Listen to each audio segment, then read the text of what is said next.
And it was after these happenings that Naboth the Jezreelite had a vineyard which was in Jezreel, next to the palace of Ahab the king of Samaria. And Ahab spoke to Naboth, saying, "Give me the vineyard, and I will have it for a vegetable garden, since it is near my house. And I will give you instead of it a vineyard which is better than it, if it pleases you. I will give you money its worth." Naboth said to Ahab, "The Lord forbid me to give the inheritance of my forefathers to you."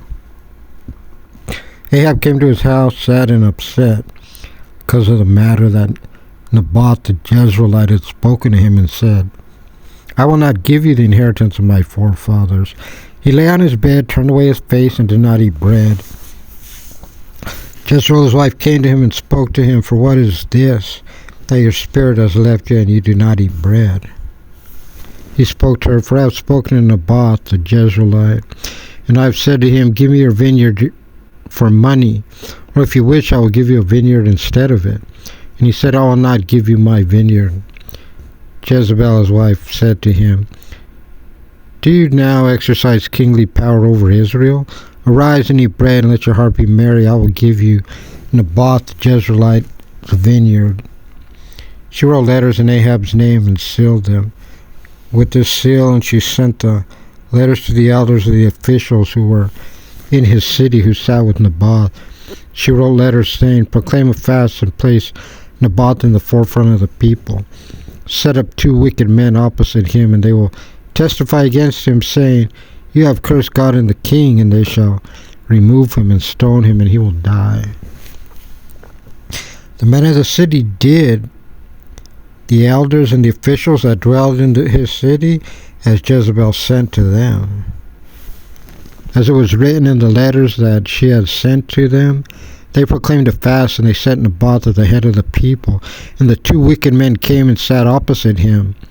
And the wicked men testified against Naboth in front of the people, saying, "Naboth cursed God and the king." They took him out of the city and stoned him with stones, and he died. They sent to Jezebel, saying, "Naboth has been stoned and has died."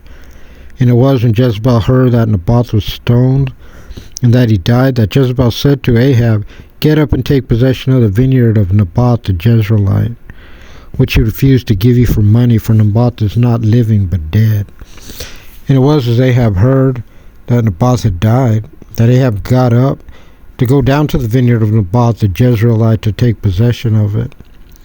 The word of the Lord came to Elijah the Tishbite, saying, "Arise and go down toward Ahab the king of Israel, who is in Samaria.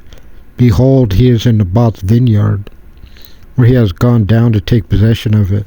You shall speak to him, saying, 'So says the Lord, have you murdered and also inherited?' You shall speak to him, saying, 'Thus said the Lord, in the place that the dogs have licked the blood of Naboth, shall the dogs lick your blood, even yours.'" Ahab said to Elijah, "Have you found me, my enemy?" And he said, "I have found you, because you have sold yourself to do what is bad in the eyes of the Lord. I'll bring disaster upon you, and I will expunge you after you, and I will cut off from Ahab every male child, and those that are restrained, and those that are free in Israel.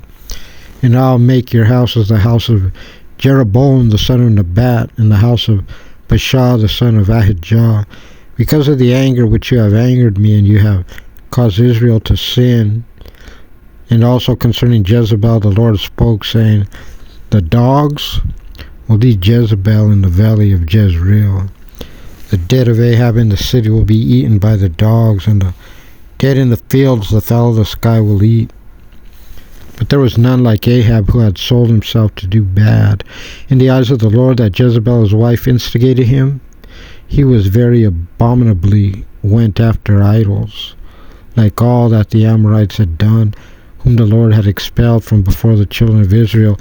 And it was when Ahab heard these words that he tore his garments and put sackcloth on his flesh, and he fasted, and he lay in the sackcloth and walked slowly.